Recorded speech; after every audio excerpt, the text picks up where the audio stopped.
আসসালামু আলাইকুম। সুপ্রিয় নবম দশম শ্রেণীর শিক্ষার্থীরা, আশা করি তোমরা প্রত্যেকে ভালো আছো।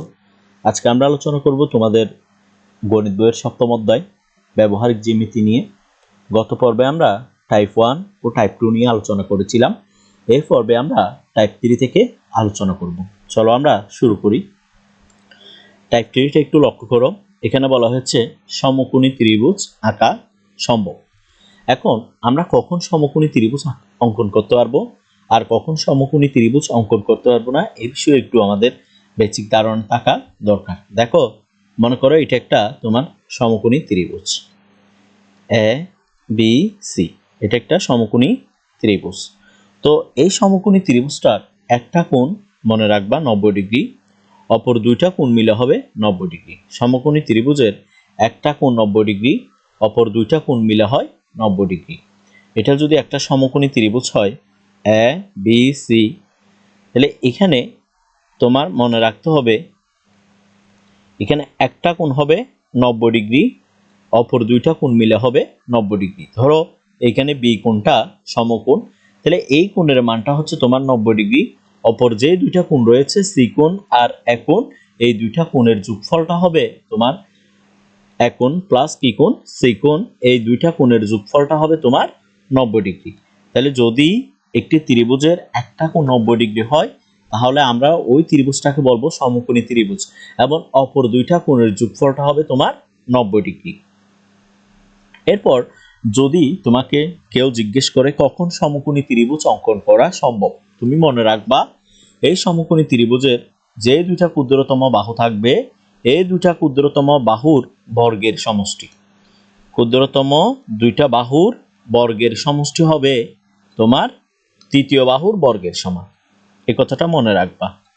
একটা সমকোণী ত্রিভুজের ক্ষুদ্রতম যে দুইটা বাহু থাকবে, এই দুইটা বাহুর যোগফলটা হবে বর্গের সমষ্টির যোগফলটা হবে তোমার তৃতীয় বাহুর বর্গের সমান। যদি তোমাকে একটা তিনটা মান দেয়া আছে, মনে করো তোমাকে তিনটা মান দিয়ে দিছে, দেওয়ার পর বলতেছে সমকোণী ত্রিভুজ অঙ্কন করা সম্ভব কিনা, তাহলে তুমি কি করবা? তুমি ওইখানে যে দুইটা ক্ষুদ্রতম বাহু থাকবে, ওই দুইটা ক্ষুদ্রতম বাহুর বর্গের সমষ্টি বের করবা আগে।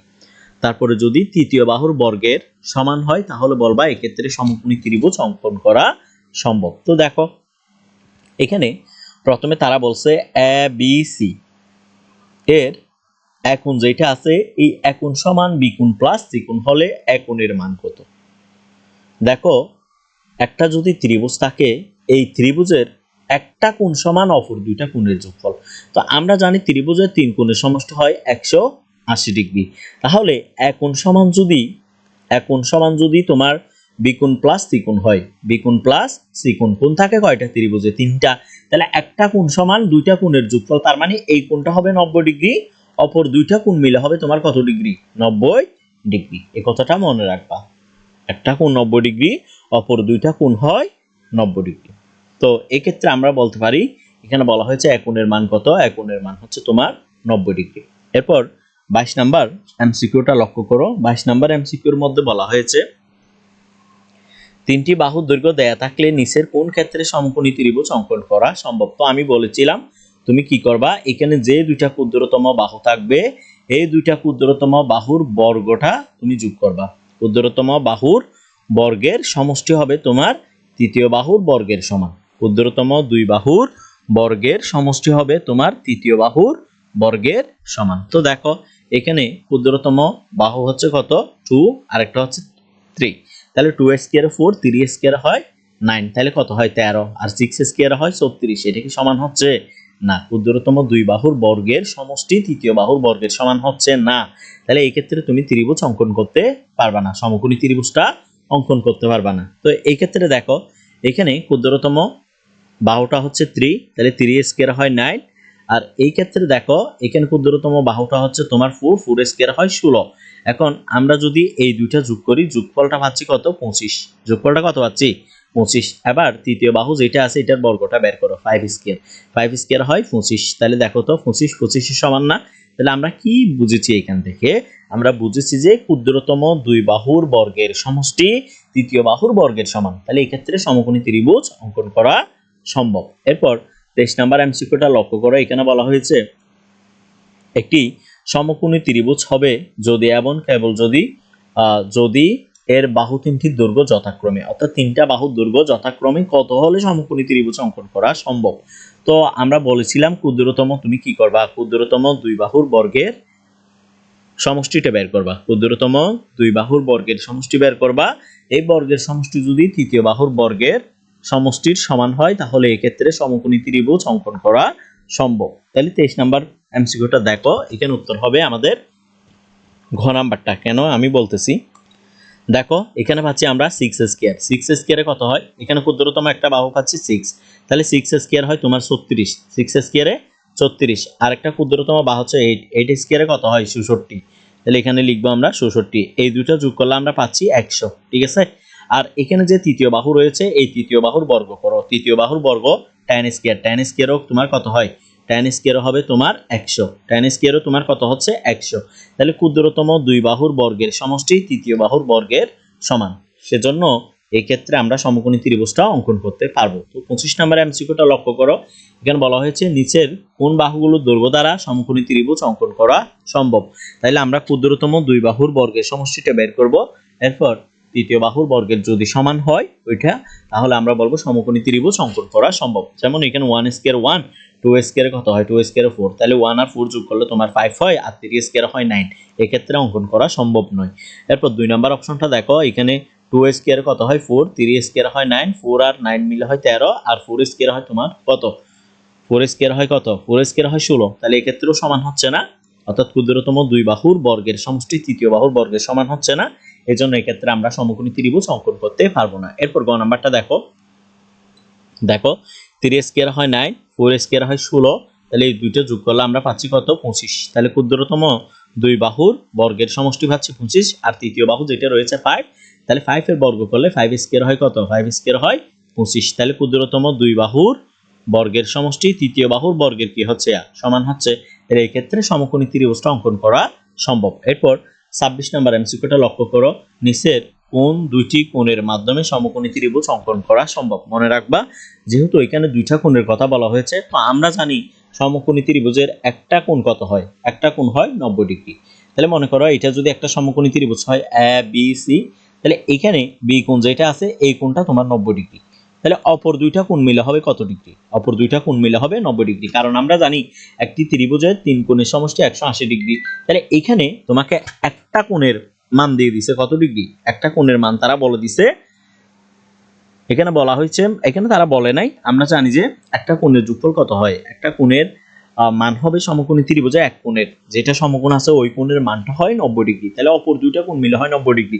তাহলে এখানে বলা হয়েছে কোন দুটি কোণের মাধ্যমে সমকোণী ত্রিভুজ অঙ্কন করা সম্ভব, তাইলে এখানে দুইটা কোণের কথা যেহেতু বলা হয়েছে, এখানে এই দুইটা কোণ হবে যে দুইটা কোণের যোগফল তোমার কত ডিগ্রি হয় 90 ডিগ্রি। তো দেখো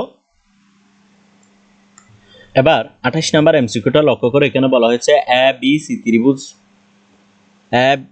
এ বি সি এর একটি সমকোণী ত্রিভুজ হবে যদি এর বাহুর দৈর্ঘ্যগুলো কত কত হয়। দেখো এখানে তোমাকে একটা ত্রিভুজ দিয়ে দিছে, এই ত্রিভুজটা হচ্ছে এ বি সি ত্রিভুজ, হ্যাঁ এই ত্রিভুজটা তোমার সমকোণী ত্রিভুজ হবে কখন, যদি আমরা এখানে দেখতে পাচ্ছি তিনটে অপশন দেওয়া আছে এবং তিনটে অপশনের মধ্যে তোমার বাহুর দৈর্ঘ্যগুলো দেওয়া আছে।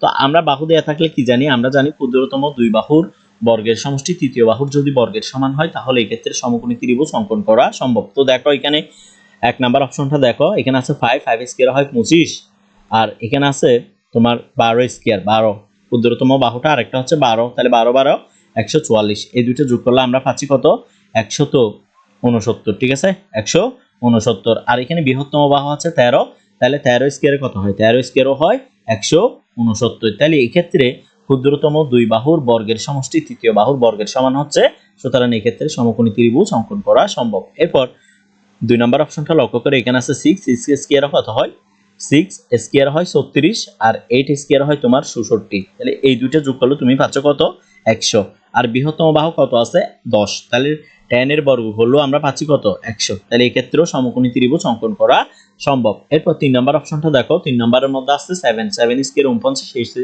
8 স্কয়ার হয় 66, তাহলে 49 আর 66 যোগ করলে তো তৃতীয় বাহু আছে tan, ঠিক আছে tan স্কয়ার কত হয় 100, 100 এর সমান হচ্ছে না, 100 এর চেয়ে বেশি হয়ে যাচ্ছে, সেক্ষেত্রে তুমি 3 নাম্বার অপশন দিয়ে ত্রিভুজ অঙ্কন করতে পারবা না। তাহলে এখানে সঠিক উত্তর হবে 1 আর কত, 1 আর 2।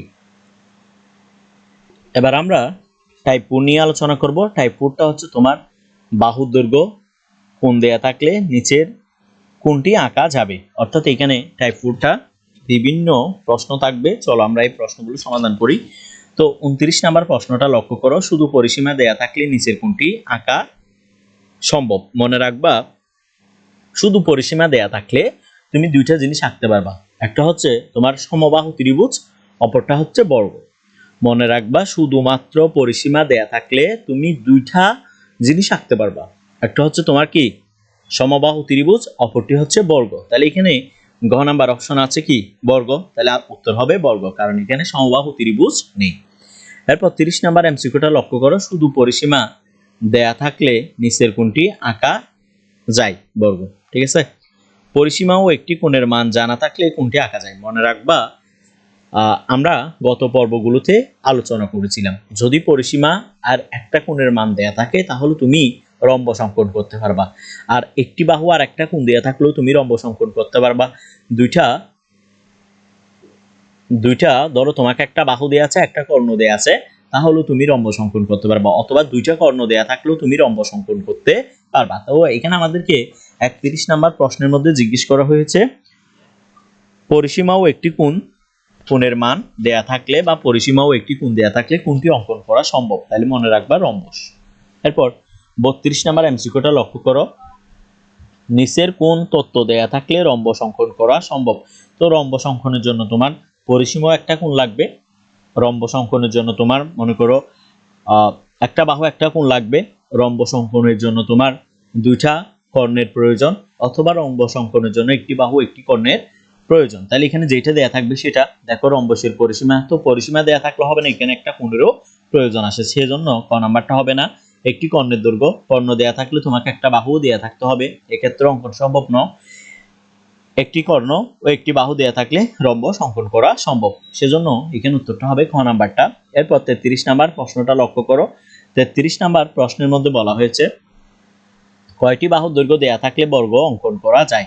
মনে রাখবা, একটি বাহুর দৈর্ঘ্য দেয়া থাকলে তুমি কি অঙ্কন করতে পারবা, বর্গ অঙ্কন করতে পারবা। এরপর 34 নাম্বার প্রশ্নটা লক্ষ্য করো, একটি বাহুর দৈর্ঘ্য দেয়া থাকলে কোনটি অঙ্কন করা সম্ভব, বর্গ। ঠিক আছে, এরপর 35 নাম্বার অপশনটা লক্ষ্য করো, এখানে বলা হয়েছে 35 নাম্বার প্রশ্নের মধ্যে শুধুমাত্র দুইটি বাহুর দৈর্ঘ্য দেয়া থাকলে কোনটি অঙ্কন করা সম্ভব। শুধুমাত্র তোমাকে দুইটা বাহুর দৈর্ঘ্য দেয়া থাকবে, কোনটি অঙ্কন করা সম্ভব বলছে। দেখো, রম্বস, রম্বস কিন্তু অঙ্কন করা সম্ভব নয়, রম্বসের জন্য একটি বাহু একটি কোণের প্রয়োজন, এই জন্য রম্বস কাটা। যেমন সামান্তরিক, সামান্তরিক অঙ্কন করার জন্য তোমার ন্যূনতম 3টে উপাত্তের প্রয়োজন, সামান্তরিক অঙ্কন করার জন্য ন্যূনতম কয়টা উপাত্তের প্রয়োজন, 3টে উপাত্তের প্রয়োজন। আর ট্রাপিজিয়াম, ট্রাপিজিয়াম তো হবে না, কারণ ট্রাপিজিয়ামের দুইটা অসমান্তরাল বাহুর প্রয়োজন। তো দেখো, এখানে উত্তরটা হবে তোমার আয়তক্ষেত্র, কারণ আয়তক্ষেত্রের আমরা জানি বিপরীত বাহুগুলো সমান, যে কোণটা হবে সেটা হবে সমকোণ। ঠিক আছে, তাহলে সমকোণ তো আমরা নিজেরাই অঙ্কন করতে পারি, সেজন্য শুধুমাত্র দুইটা বাহুর দৈর্ঘ্য দেয়া থাকলে আমরা কি অঙ্কন করতে পারবো, সেটা হচ্ছে আয়তক্ষেত্র। এরপর 34 নাম্বার প্রশ্নটা লক্ষ্য করো। 34 নাম্বার প্রশ্নের মধ্যে বলা হয়েছে, একটি ত্রিভুজ আঁকার জন্য কিসের প্রয়োজন। দেখো, একটি ত্রিভুজ অঙ্কন করার জন্য দুইটি কোণ একটি বিপরীত বাহু জানা প্রয়োজন। হ্যাঁ, আমরা গত পর্বগুলোতে আলোচনা করেছিলাম, যখন ত্রিভুজ নিয়ে কথাবার্তা বলছিলাম তখন আমরা বলছিলাম দুইটা কোণ ও তাদের একটি বিপরীত বাহু দেয়া থাকলে তুমি কি করতে পারবা, তুমি একটা ত্রিভুজ অঙ্কন করতে পারবা। এরপর দেখো, দুইটি বাহু তাদের অন্তর্ভুক্ত কোণ দেয়া থাকলে তুমি কি অঙ্কন করতে পারবা, ত্রিভুজ অঙ্কন করতে পারবা। এখানে বলছে তিনটি কোণ দেয়া থাকলে কোনোদিনই ত্রিভুজ অঙ্কন করা সম্ভব নয়। ঠিক আছে, তাহলে মনে রাখবা, দুইটা কোণ ও একটি বিপরীত বাহু দেয়া থাকলে তুমি ত্রিভুজ অঙ্কন করতে পারবা, দুইটা বাহু তাদের একটা অন্তর্ভুক্ত কোণ দেয়া থাকলেও তুমি ত্রিভুজ অঙ্কন করতে পারবা। কিন্তু তোমাকে যদি 3টা কোণ দেয়া থাকে তাহলে তুমি কোনোদিনই ত্রিভুজ অঙ্কন করতে পারবা না। তাহলে এই ক্ষেত্রে সঠিক উত্তরটা হচ্ছে আমাদের ক নাম্বারটা। এরপর 37 নাম্বার প্রশ্নটা লক্ষ্য করো, ত্রিভুজ আঁকতে প্রয়োজন 3টা বাহু। হ্যাঁ, 3টা বাহু দেয়া থাকলে তুমি ত্রিভুজ অঙ্কন করতে পারবা। এরপর দেখো, দুইটি বাহু ও তাদের অন্তর্ভুক্ত কোণ দেয়া থাকলেও তুমি ত্রিভুজ অঙ্কন করতে পারবা, দুইটি কোণ ও একটি বাহু দেয়া থাকলেও তুমি ত্রিভুজ অঙ্কন করতে পারবা। এই ক্ষেত্রে অপশন 3টাই সঠিক। এরপর 37 নাম্বার প্রশ্নটা লক্ষ্য করো। 38 নাম্বার প্রশ্নটা লক্ষ্য করো, নির্দিষ্ট একটি ত্রিভুজ আঁকা সম্ভব হবে যদি তোমাকে কি কি দেয়া থাকলে। আমরা জানি একটা ত্রিভুজ অঙ্কনের জন্য আমাদের টোটাল 3টা উপাত্তের প্রয়োজন। একটা ত্রিভুজ অঙ্কনের জন্য আমাদের 3টা উপাত্তের প্রয়োজন। তো দেখো এখানে 1 নাম্বার অপশনে বলছে দুইটি কোণ ও এদের সংলগ্ন বাহু দেয়া থাকলে, হ্যাঁ মনে রাখবা দুইটা কোণ আর একটা যদি বাহু দেয়া থাকে তাহলে তুমি ত্রিভুজ অঙ্কন করতে পারবা। এরপর 3টি কোণ দেয়া থাকলে না, 3টা কোণ দেয়া থাকলে ত্রিভুজ অঙ্কন করা সম্ভব নয়। দুইটি কোণ ও একটি বিপরীত বাহু দেয়া থাকলে ত্রিভুজ অঙ্কন করা সম্ভব। এই ক্ষেত্রে আমাদের সঠিক উত্তর হবে খ নাম্বারটা। আমাদের সঠিক উত্তর হবে কোনটা? খ নাম্বারটা, কারণ এই দুইটা অপশন সঠিক। এরপর 39 নাম্বার প্রশ্নটা লক্ষ্য করো, এখানে বলা হয়েছে কখন কোনো একটি নির্দিষ্ট ত্রিভুজ অঙ্কন সম্ভব নয়। কখন? এখানে বলা হয়েছে কখন কোনো একটি নির্দিষ্ট ত্রিভুজ অঙ্কন সম্ভব নয়, যখন দেয়া থাকে 3টা বাহু। হ্যাঁ 3টা বাহু দেয়া থাকলে তুমি ত্রিভুজ অঙ্কন করতে পারবা। এখানে বলছে পারবা না, এটা বের করতে 3টা কোণ। মনে রাখবা তোমাকে যদি 3টা কোণ দেয়া থাকে তুমি ত্রিভুজ অঙ্কন করতে পারবা না। 3টা কোণ দেয়া থাকলে তুমি কি অঙ্কন করতে পারবা না? ত্রিভুজ অঙ্কন করতে পারবা না। এরপর দেখো 3 নাম্বার অপশনটা দেখো, দুইটি বাহু তাদের অন্তর্ভুক্ত কোণ, এক্ষেত্রেও তুমি ত্রিভুজ অঙ্কন করতে পারবা, কিন্তু এখানে আমাদের বলছে ত্রিভুজ অঙ্কন সম্ভব নয়। শুধুমাত্র 3টা কোণ দেয়া থাকলে ত্রিভুজ অঙ্কন সম্ভব নয়, সেজন্য এখানে উত্তরটা হবে খ নাম্বারটা। এরপর 40 নাম্বার প্রশ্নটা লক্ষ্য করো। 40 নাম্বার প্রশ্নের মধ্যে বলা হয়েছে রম্বসের, এখানে বলা হয়েছে 40 নাম্বার রম্বস সম্পর্কিত। তো দেখো রম্বসের সন্নিহিত বাহুগুলো পরস্পর সমান। হ্যাঁ রম্বসের তুমি মনে রাখবা রম্বসের প্রত্যেকটি বাহু সমান। সন্নিহিত কোণগুলো পরস্পর সম্পূরক কোণ, কারণ রম্বসের যে দুইটা সন্নিহিত কোণ থাকে অর্থাৎ সন্নিহিত কোণগুলো পরস্পর সম্পূরক কোণ। মনে রাখবা রম্বসের সন্নিহিত কোণগুলো পরস্পর কি হয়? সম্পূরক কোণ হয়, এজন্য এই অপশনটাও সঠিক। এরপর দেখো কর্ণদ্বয় পরস্পরকে সমকোণে সমদ্বিখণ্ডিত করে। ধরো এটা একটা তোমার কি বললাম রম্বস, তাহলে এই মনে রাখবা এই রম্বসের যে দুইটা কর্ণ থাকবে এই কর্ণ দুইটা পরস্পর যে বিন্দুতে মিলিত হবে এরা মনে রাখবা সমকোণে সমদ্বিখণ্ডিত হয়। রম্বসের কর্ণদ্বয় সমকোণে কি হয়? সমদ্বিখণ্ডিত হয়, সেজন্য এখানে উত্তর তোমার 3টে অপশনই সঠিক, সেজন্য উত্তর হবে ঘ নাম্বারটা। এরপর 41 নাম্বার প্রশ্নটা লক্ষ্য করো। 41 নাম্বার প্রশ্নের মধ্যে বলা হয়েছে আমাদেরকে একটি রম্বস আঁকা যাবে যদি একটি বাহু দেয়া থাকে। একটি বাহু দেয়া থাকলে রম্বস অঙ্কন করা যায় না, অবশ্যই একটা কোণেরও প্রয়োজন। রম্বস অঙ্কনের জন্য তোমার ন্যূনতম 2টি উপাত্তের প্রয়োজন, তাহলে এই জন্য এই অপশনটা সঠিক না। এরপর দেখো একটি বাহু একটি কোণ দেয়া থাকলে তুমি রম্বস অঙ্কন করতে পারবা। একটি বাহু একটি কর্ণদৈর্ঘ্য দেয়া থাকলে এক্ষেত্রেও তুমি রম্বস অঙ্কন করতে পারবা। তাহলে এখানে সঠিক উত্তর হচ্ছে 2, 3। সঠিক উত্তর কত? 2, 3। তাহলে 42 আমাদের 41 নাম্বার প্রশ্নের সঠিক উত্তর ছিল 2, 3। এরপরে 42 নাম্বার প্রশ্নটা লক্ষ্য করো, একটি বাহুর দৈর্ঘ্য দেয়া থাকলে কি অঙ্কন করা সম্ভব? মনে রাখবা একটি বাহুর দৈর্ঘ্য দেয়া থাকলে তুমি অঙ্কন করতে পারবা সুষম ত্রিভুজ। সুষম ত্রিভুজ, সুষম ত্রিভুজ বলতে যে ত্রিভুজের প্রত্যেকটি বাহুর মান সমান, সেটাই হচ্ছে তোমার সুষম ত্রিভুজ। তাহলে একটি বাহু দেয়া থাকলে তুমি সুষম ত্রিভুজ অঙ্কন করতে পারবা। এরপর অঙ্কন করতে পারবা তুমি বর্গ। এরপর তুমি কি অঙ্কন করতে পারবা? বর্গ অঙ্কন করতে পারবা। ঠিক আছে, অর্থাৎ এটা হবে সুষম বাহু বলতে সমবাহু ত্রিভুজ। ঠিক আছে, একটি বাহু দৈর্ঘ্য দেয়া থাকলে আমরা টোটাল 2টা জিনিস অঙ্কন করতে পারি, একটা হচ্ছে সমবাহু ত্রিভুজ, অপরটি হচ্ছে বর্গ। তাহলে এখানে উত্তরটা হবে আমাদের ক নাম্বারটা। 43 নাম্বার প্রশ্নটা লক্ষ্য করো, নিচের তথ্যগুলো লক্ষ্য করো। এখানে বলা হয়েছে আয়ত এক ধরনের সামান্তরিক। তারা আমাদেরকে বলছে আয়ত এক ধরনের সামান্তরিক। হ্যাঁ আয়ত এক ধরনের সামান্তরিক, কারণ আয়তর যেমন বিপরীত বাহুগুলো পরস্পর সমান, তোমার সামান্তরিকেরও বিপরীত বাহুগুলো পরস্পর সমান, সো বলা যায় আয়ত এক ধরনের সামান্তরিক। এরপর দেখো বর্গ এক ধরনের আয়ত। বর্গ এক ধরনের কি? আয়ত।